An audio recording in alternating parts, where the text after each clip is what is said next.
Hello guys, आज हम अपने साइकोलॉजी की जो सेकंड क्लास है उसको शुरू करते हैं। फर्स्ट क्लास में हमने देखा था कि साइकोलॉजी है वो कौन से जो सब्जेक्ट है उसकी ब्रांच है और साइकोलॉजी का अर्थ क्या है, कौन सी लैंग्वेज से साइकोलॉजी शब्द है वो निकल कर आया है, मतलब इंग्लिश का ट्रांसफॉर्मेशन हुआ है तो वो कौन सी भाषा के जो दो शब्द थे उनसे बना है, कौन कौन से ऐसे जो फिलोसफर रहे हैं जिन्होंने साइकोलॉजी को अलग अलग, जैसे आत्मा का अध्ययन किन्होंने माना है, मन का किसने माना है।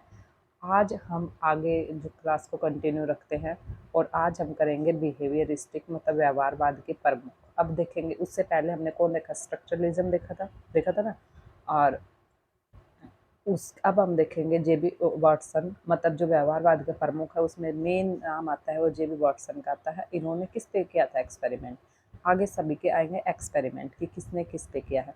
व्यवहारवादियों ने चेतन अनुभूतियों की जगह व्यवहार को मनोविज्ञान की विषय वस्तु। अब देखिए जो व्यवहारवाद है ना, बिहेवियरिस्टिक, इन्होंने कहा कि भाई हमारी जो कॉन्शियसनेस मेंटल एक्टिविटी है ना उनको ना मानेंगे, हम जो ह्यूमन है ना वो व्यवहार कैसा करता है, उसका बिहेवियर कैसा है, उस चीज़ को हम क्या देंगे, इम्पोर्टेंस देंगे। क्योंकि बिहेव से ही पता चलेगा कि उसकी एक्टिविटी क्या है और उसके अंदर हमारी मेंटल एक्टिविटी अपने आप इंक्लूड हो जाएंगे ना। अब देखिए व्यवहारवाद ने क्या बताया, इस परिभाषा में मनोविज्ञान के एक विषय वस्तुपरक विज्ञान ऑब्जेक्टिव साइंस माना गया, क्योंकि इसमें व्यवहार के संबंध तीनों पक्ष जैसे क्या, मतलब व्हाट, क्यों, वाई और हाउ, कैसे का अध्ययन किया जाता है। भाई साइंस है, साइंस के अंदर आपने देखा होगा कि हर एक चीज़ है, व्हाट, क्या, क्यों और कैसे, तीनों चीज़ों को बिल्कुल मतलब बिल्कुल ही इनका डिटेल स्टडी की गई। व्यवहार को अधिक वस्तुनिष्ठ माना गया क्योंकि व्यवहार को देखा और सुना जा सकता है। उन्होंने कहा मेंटल एक्टिविटी को तो सिर्फ हम सोच सकते, वो कर सकते भाई, जो कॉन्शियसनेस अनकॉन्शियसनेस भी तो होती है। तो उन्होंने कहा व्यवहार है, व्यवहार को हम क्या कर सकते हैं, देख भी सकते हैं और उसको सुन भी सकते हैं। इट मीन्स क्या हो गया, यहाँ पर हमारे कॉन्क्रीट और एब्स्ट्रैक्ट दोनों टाइप के जो बिहेव है वो शामिल हो जाएंगे। क्लियर। नेक्स्ट देखिए, किंतु सच्चाई है कि व्यवहार का अध्ययन अपनी अनुभूतियों के आधार पर ही किया जा सकता है। उन्होंने कहा व्यवहार का अध्ययन क्या करेंगे, जो हमारी एक्टिविटी होगी, कॉन्शियसनेस जो एक्टिविटी होगी उनके बिहेव पे ही हम कर सकते हैं। अब व्यवहारवादी वुड्सवर्थ, अब देखिए वुड्सवर्थ का जेबी वॉटसन है, वुड्सवर्थ है, ये सभी कौन है, व्यवहारवादी है। बिहेवियरिस्टिक के अंदर आते हैं, ये पूछा जाएगा, आप मान लो आपको चार ऑप्शन दे देंगे कि बिहेवियरिस्टिक जो है वो बताइए या फिर इनमें से फाइंड आउट कीजिए ऑड वन, तो आपसे ये पूछा जा सकता है, ऐसे क्वेश्चन भी मिलेगा आपको देखने को। अब इन्होंने कहा, वुडवर्थ ने सर्वप्रथम मनोविज्ञान को आत्मा का त्याग है। सबसे पहले हमने देखा अरस्तु और एरिस्टोटल और प्लेटो ने क्या माना था, साइंस ऑफ सोल, है ना, स्टडी ऑफ सोल। उसके बाद क्या माना गया था, माइंड की स्टडी। फिर क्या, अब उन्होंने क्या कहा, मेंटल एक्टिविटी। अब उन्होंने क्या कहा, नहीं नहीं हम क्या करेंगे, व्यवहार को काउंट करेंगे। इन्होंने कहा सबसे पहले मनोविज्ञान ने क्या किया, अपनी आत्मा का त्याग किया। नेक्स्ट क्या किया भाई, इन्होंने फर्स्ट वन आत्मा को त्याग दिया, है ना,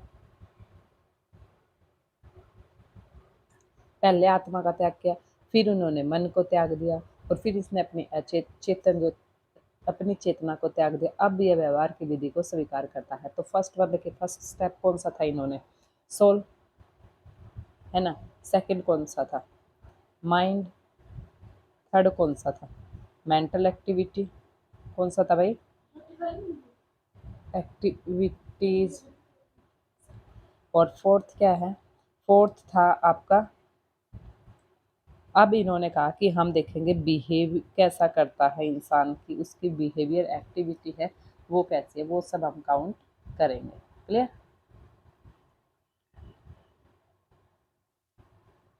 नेक्स्ट देखिए, मनोविज्ञान के आधुनिक परिभाषा में व्यवहार के अध्ययन का एवं मानसिक प्रक्रियाओं के अध्ययन को शामिल किया गया। अभी देखिए मॉडर्न जो हमारे साइकोलॉजिस्ट को हम एट प्रेजेंट जो स्टडी करते हैं, ये किस चीज़ के बारे में हमें बताती है, तो ये हमें बताती है कि हमारा जो व्यवहार है, बिहेव कैसा है किसी व्यक्ति का, और जो मेंटल एक्टिविटी है, मेंटल जो प्रोसेस है वो क्या है, इन दोनों की स्टडी करना ही क्या कहलाता है, मनोविज्ञान के अंदर शामिल किया गया है। कि व्यक्ति, अगर कहते हैं ना कि साइकोलॉजी के अंदर क्या पढ़ोगे आप, तो हम एक ह्यूमन को पूरा पढ़ लेते हैं, किसके भी आप उसका जो बिहेव है इसके भी यहाँ पे हम उसकी स्टडी करते हैं।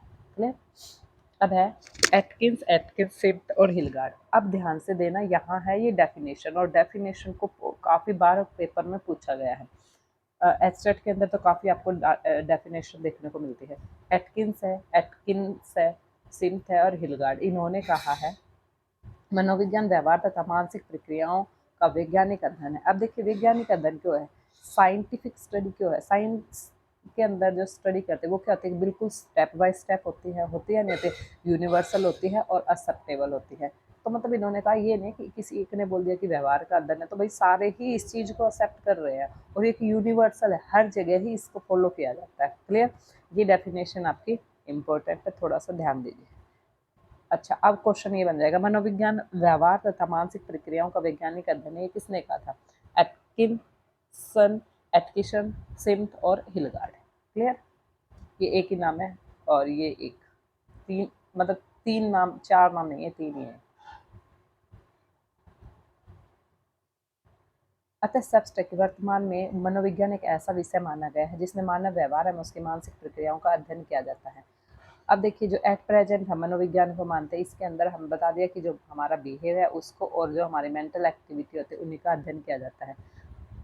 नेक्स्ट हमारा जो टॉपिक है वो है मनोविज्ञान के प्रमुख लक्ष्य क्या होते हैं। भाई किस किस चीज़ का हम एम बनाकर साइकोलॉजी अगर हम पढ़ते हैं तो हम क्या सीखना चाहते हैं, क्या अगर हम साइकोलॉजी का एग्ज़ाम दे रहे हैं, मतलब हमारा पार्ट बना रखा है, तो क्यों, क्या रीज़न है, क्यों इतना इम्पोर्टेंस है, तो उसके तीन चार चीज़ें हैं वो हम ध्यान देंगे।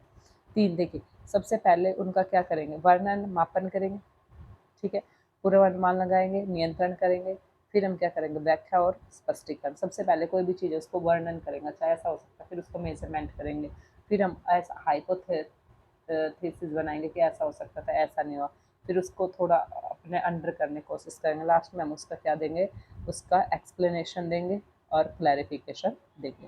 क्लियर? तीन प्रमुख लक्ष्य। क्वेश्चन बन सकता है आपका, मनोविज्ञान के प्रमुख लक्ष्य, फर्स्ट वन वर्णन तथा मापन, सेकंड पूर्वानुमान तथा नियंत्रण, और थर्ड आपका व्याख्या तथा स्पष्टीकरण, और ऑप्शन फोर है ऑल।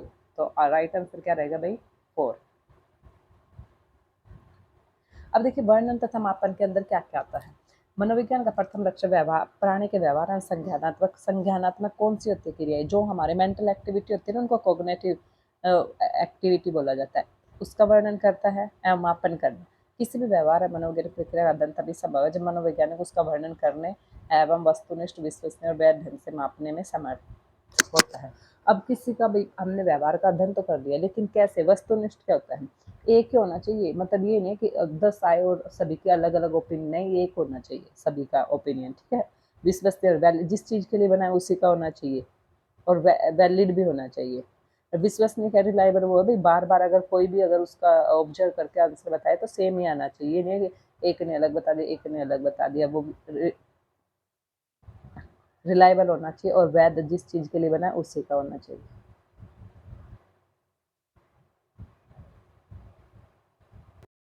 अब देखिए नेक्स्ट, सेकंड है पूर्वानुमान, prediction and control. Prediction and control क्या है, मनोविज्ञान का दूसरा लक्ष्य व्यवहार के पूर्व कथन एवं नियंत्रण करने में समर्थ होना है।